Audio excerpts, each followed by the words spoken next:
Okay students, again ये video जो है वो क्लास 12 के लिए है और क्लास 12 में बायोलॉजी में एक लेसन है जिसका नाम है microbes in human welfare. Okay, तो एक्चुअली माइक्रोब्स जो होते हैं आप ऑलरेडी जानते हैं कि माइक्रोब्स का अर्थ होता है सूक्ष्म जीव या ऐसे जैसे एक होता है मैक्रो ऑर्गेनिज्म। मैक्रो ऑर्गेनिज्म का मतलब जो हम अपनी आंखों से देख सकते हैं, जैसे ह्यूमन बींग्स हैं, डिफरेंट टाइप की ग्रासेस है, काऊ है, बहुत बड़े बड़े हैं, मतलब जिसको हम अपनी आंखों से देख सकते हैं उसको बोलेंगे मैक्रो या mega.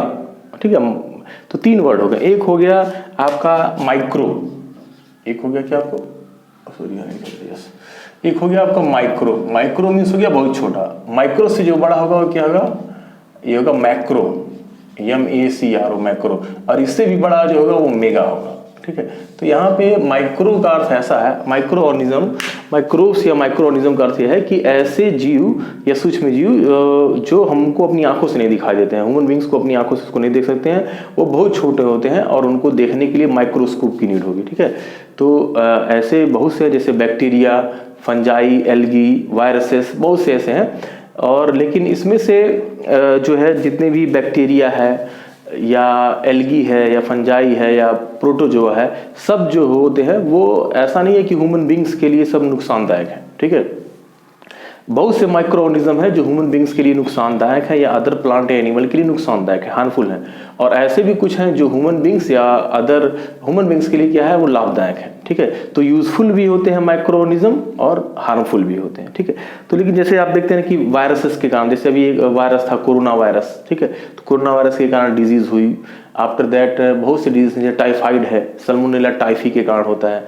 After that ring warm या जो दाद रोग होता है, स्किन का जो डिजीज है, वो भी एक फंजाई के कारण होता है। तो बहुत से माइक्रो ऑर्गेनिज्म है जो हम अपनी आंखों से देख नहीं सकते हैं, they are very tiny, very small. ठीक है, लेकिन अब यहाँ पे लेकिन इस लेसन में क्या पढ़ना है हमको कि माइक्रोब्स इन ह्यूमन वेलफेयर, ऐसे माइक्रो ऑर्गेनिज्म के बारे में हम लोग को पढ़ना है कि जो ह्यूमन के लिए लाभदायक है, मानव जीवन के लिए वो क्या है, लाभदायक। ठीक, तो एक्चुअली इस लेसन में क्या किया गया है कि माइक्रोब्स का अर्थ आप लोग समझ गए। ठीक है, तो माइक्रोब मैं आप लोग को एक बार बता देना चाहता हूँ माइक्रोब्स होता क्या है। जैसे इसका एग्जांपल देखें तो होगा एल्गी।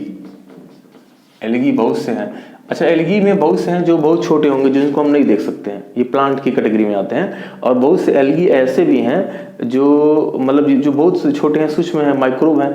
और बहुत से हैं जो बड़े बड़े एल्गी हैं जिनको हम आंखों से देख सकते हैं। ठीक है, तो एल्गी माइक्रोस्कोपिक भी है, माइक्रो ऑर्गेनिज्म भी है, और कुछ एल्गी की ऐसी भी कैटेगरी है जो बड़े हैं।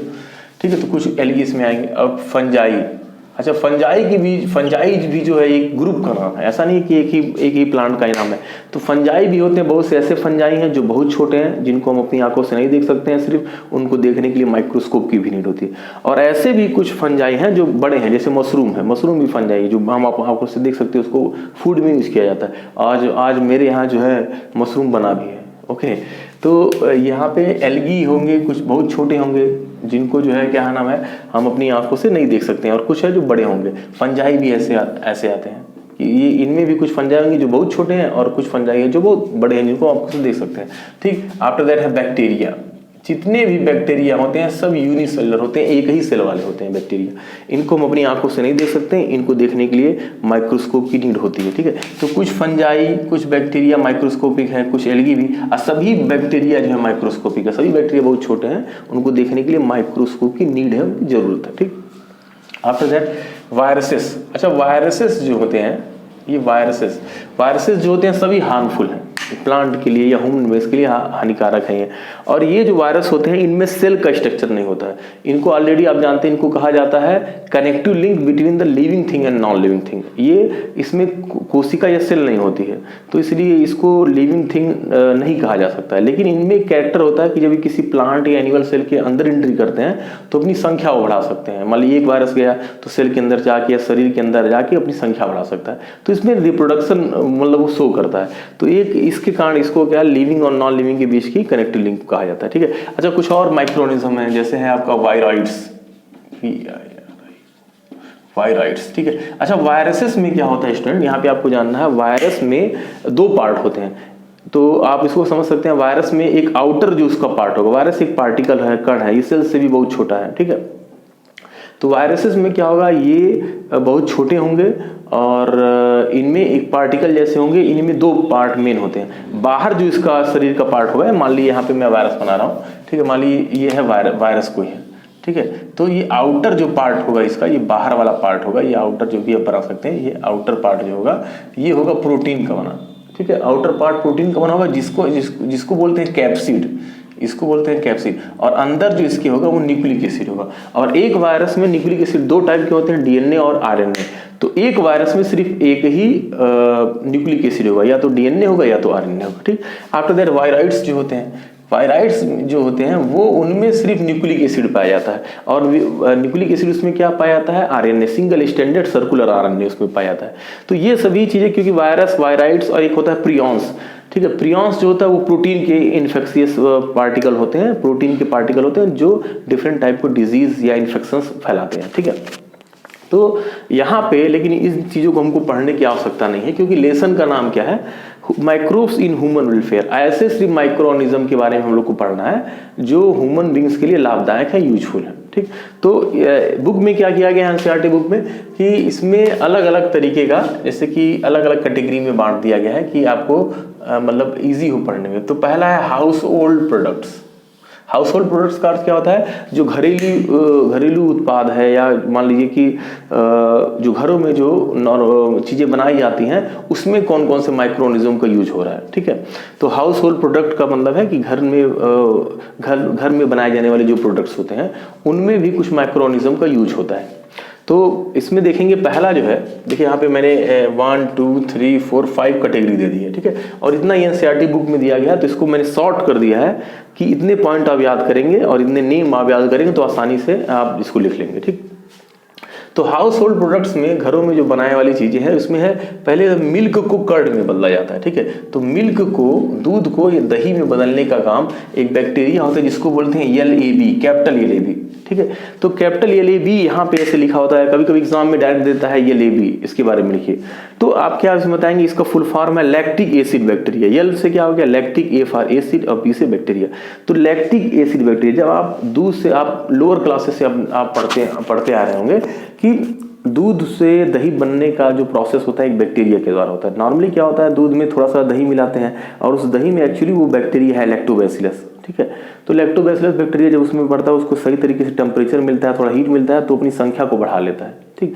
संख्या को बढ़ाने के बाद वो मिल्क को कर्ड में बदल देता है। यदि ये बैक्टीरिया नहीं होगा तो मिल्क जो है कर्ड में नहीं बदलेगा, ठीक। तो इसको एक्चुअली क्या होता है, ये लैक्टिक एसिड बैक्टीरिया इसको क्यों कहा जाता है, क्योंकि ये जो बैक्टीरिया होते हैं वो लैक्टिक एसिड, एक एसिड का प्रोडक्शन करते हैं जिसका नाम है लैक्टिक एसिड, ठीक।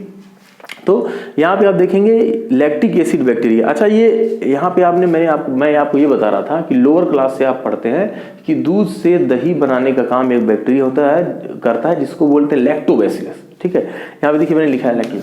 तो ये LAB जो है या लैक्टिक एसिड बैक्टीरिया सिर्फ एक ही नहीं है, लैक्टोबैसिलस नहीं, ठीक है, क्योंकि आप क्लास 12 में पढ़ रहे हैं तो आपको ये मालूम होना चाहिए ये लैक्टोबैसिलस और बहुत से LAB है लैक्टिक एसिड बैक्टीरिया, सिर्फ एक ही नहीं है, ढेर सारे हैं। जैसे मैंने यहाँ पे नाम लिखा है, लैक्टोबैसिलस एक हो गया, फिर लैप्टोकोकस हो गया, ये भी लैक्टिक एसिड बैक्टीरिया है, फिर हो गया स्ट्रेप्टोकोकस, फिर होगा ल्यूकोनोस्टॉक। तो बहुत से ऐसे बैक्टीरिया है, बैक्टीरिया का जीनस है जो मतलब दूध से दही बनाने के काम में मदद करता है। तो उन सभी को एक साथ बोलते हैं LAB, ये लैक्टिक एसिड बैक्टीरिया, ये ग्रुप का नाम है, ठीक है। इसमें लैक्टोबैसिलस और लैक्टोकोकस, स्ट्रेप्टोकोकस, ल्यूकोनोस्टॉक, आप नेट पे देखें बहुत से आपको मिल जाएंगे। तो LAB सिर्फ आप एनसीईआरटी बुक में सिर्फ दे दिया गया है लैक्टोबैसिलस और LAB। तो ये आपको अंडरस्टैंड करना, LAB पूरे बहुत से ऐसे बैक्टीरिया हैं जो ये वर्क कर सकते हैं, दूध को दही में बदल सकते हैं, ठीक है, ग्रुप का नाम है। तो यहाँ पे आपको पहले आना, मिल्क को कर्ड में बदलने का काम जो होता है वो LAB बैक्टीरिया करता है, ये ग्रुप का नाम है, बहुत से बैक्टीरिया इसमें आते हैं। और यहाँ पे फिर ये आपको जानना है कि ये इंक्रीज करता है विटामिन B12 को, ठीक है। मतलब लैक्टिक एसिड बैक्टीरिया, दूध से दही बनने का प्रोसेस हो रहा है तो विटामिन B12 की भी मात्रा दही में और अधिक हो जाती है, क्लियर। और यहाँ पे एक और इसका वर्क है, जब मान लीजिए दही आप खाते हैं तो पहले तो ये हो गया कि दूध से दही बनने का काम किया LAB बैक्टीरिया ने, लैक्टिक एसिड बैक्टीरिया ने। फिर जब आप दही को खाते हैं या कर्ड को खाते हैं, उसको यूज करते हैं बॉडी में, तो क्या होता है उसमें B12 एक विटामिन है, B12 इसकी मात्रा अधिक हो करता है, तो B12 विटामिन भी हमको इससे मिलता है। और स्टमक में मान लिया आप दही को खाते हैं, स्टमक में वो दही जाता है, तो वो क्या करता है स्टमक में बहुत से यदि ऐसे माइक्रो ऑर्गेनिज्म हैं जो रोग फैला रहा है, वो कुछ भी हो सकता है, कुछ दूसरा बैक्टीरिया हो सकता है, फंजाई हो सकता है, तो ये जो लैक्टिक एसिड बैक्टीरिया या लेबी बैक्टीरिया है उनकी ग्रोथ को रोकने का काम करते हैं या उनको डिस्ट्रॉय करने में भी मदद करते हैं। ठीक, तो यहाँ पे इसलिए स्टमक में हमारे पेट में ये चेकिंग पैथोजेंस, जो पैथोजेंस होते हैं उनकी वृद्धि को रोकते हैं, इस तरीके का काम करते हैं। तो मैंने अभी एक पॉइंट आपको बताया, हाउस होल्ड प्रोडक्ट क्या है, मिल्क से कर्ड को बनाना, ये काम कौन कर रहा है, आप और हम तो मिलाते हैं लेकिन वो करता है बैक्टीरिया। ठीक है, यदि हम और आप दूध दही मिलाते हैं और दही में ऑलरेडी वो बैक्टीरिया, क्योंकि बैक्टीरिया वगैरह जो माइक्रोऑर्गेनिज्म हर जगह पाए जाते हैं। ठीक है, तो ये पहला पॉइंट आई होप सभी लोग को समझ में आया होगा कि मिल्क से कर्ड बनाने का काम लैक्टोबैसिलस और येलेवी बैक्टीरिया में ढेर सारी ग्रुप है बैक्टीरिया के, और ये विटामिन B12 की मात्रा भी बढ़ाता है। और स्टमक में यदि इसको खाते हैं तो स्टमक में कुछ बहुत से पैथोजेंस हैं, रोग उत्पन्न करने वाले सूक्ष्मजीव हैं, तो उनकी भी ग्रोथ को रोकता है। क्लियर। फिर आप यहाँ पे डोसा और इडली जब बनाएंगे तो उसमें फर्मेंटेशन का काम भी जो है बैक्टीरिया करता है। ठीक है, फर्मेंटेशन क्या है, मान लीजिए डोसा इडली वगैरह आप बनाते हैं तो ऑलरेडी बैक्टीरिया उसमें क्या करता है, उसमें कुछ न्यू मटेरियल्स को बनाने का काम करता है, या उसको आप कह सकते हैं कि उसको डिग्रेड करने का काम करता है। ठीक, इसको बोलते हैं फर्मेंटेशन। तो डोसा इडली में भी आप जानेंगे कि फर्मेंटेशन होता है, वो किसके द्वारा होता है, बैक्टीरिया के द्वारा। Clear. After that bakery industries जो होती है, देखिए एक हो गया मिल्क को कर्ड में बदलने का, और घरों में आप डोसा इडली बनाते हैं तो उसमें फर्मेंटेशन होता है, वो भी कौन करता है, बैक्टीरिया करता है। फिर यहाँ पे है बेकरी इंडस्ट्रीज। बेकरी इंडस्ट्रीज का जो है, जो ब्रेड वगैरह होता है, जो चाय का टोस्ट वगैरह होता है, वो जो जहाँ बनाई जाती है उस इंडस्ट्री को बोला था बेकरी इंडस्ट्री। क्लियर। और बेकरी इंडस्ट्रीज में क्या होता है, एक ईस्ट का उपयोग होता है, और ईस्ट एक फंजाई है। ठीक है, ईस्ट क्या है, एक फंजाई है। तो यहाँ पे जो ईस्ट है उसका नाम आपको याद करना है। बेकरी इंडस्ट्रीज में ईस्ट का यूज होता है, और ईस्ट मैंने आपको क्या होता है, एक फंजाई है। ठीक, इसका नाम है सैक्रोमाइसिस सर्वेसी। ठीक, ये नाम आपको याद करना है, सैक्रोमाइसिस सर्वेसी।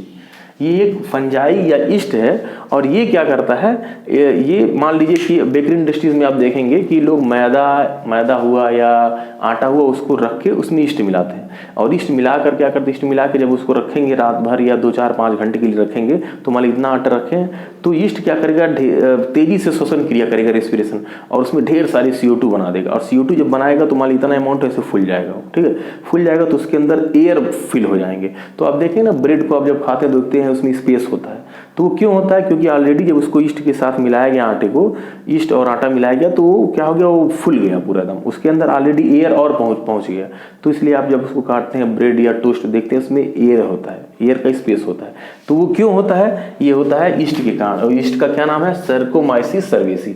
और इसीलिए इसको बोला जाता है सैक्रोमाइसिस सर्वेसी को बेकर्स ईस्ट, यानी जो बेकर्स जो लोग होते हैं, जो बेकरी का इंडस्ट्री लगाते हैं, उनका वो ईस्ट है। ठीक है, और I hope all of you understand. तो यहाँ पे अच्छा एक और चीज़ है, ईस्ट का उपयोग जब देखते हैं आप घरों में शादी वगैरह होती है या बहुत सी चीज़ें, मान लीजिए कि अब देखते हैं किसी घर में यदि शादी हो रही है तो जो भंडारी होता है खाना बनाने वाला, वो कहता है ईस्ट लाइए। ठीक है, तो ईस्ट जरूर कुछ लिखता है, इतना ग्राम उतना ग्राम।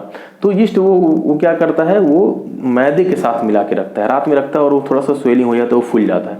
जब वो फूल जाएगा वो मैदा, तो उससे तंदूरी रोटी अब बनाएंगे तो उसमें देखेंगे वो मतलब कि एकदम ऐसे पतला नहीं होगा, उसमें बीच में एयर होगा। ठीक है, तो ईस्ट का काम है जब उसको आटे और मैदे के साथ मिलाते हैं तो वो उसके बीच में एयर बना देता है, और एयर या CO2 बना के वो फूल जाता है। तो आप देखिए तंदूरी रोटी खाएंगे तो वो स्पंजी टाइप का होगा, उसमें एयर बीच में होगा, वो इसलिए स्पंजी होगा। क्लियर। और फिर अगला जो यूज है वो है टोडी।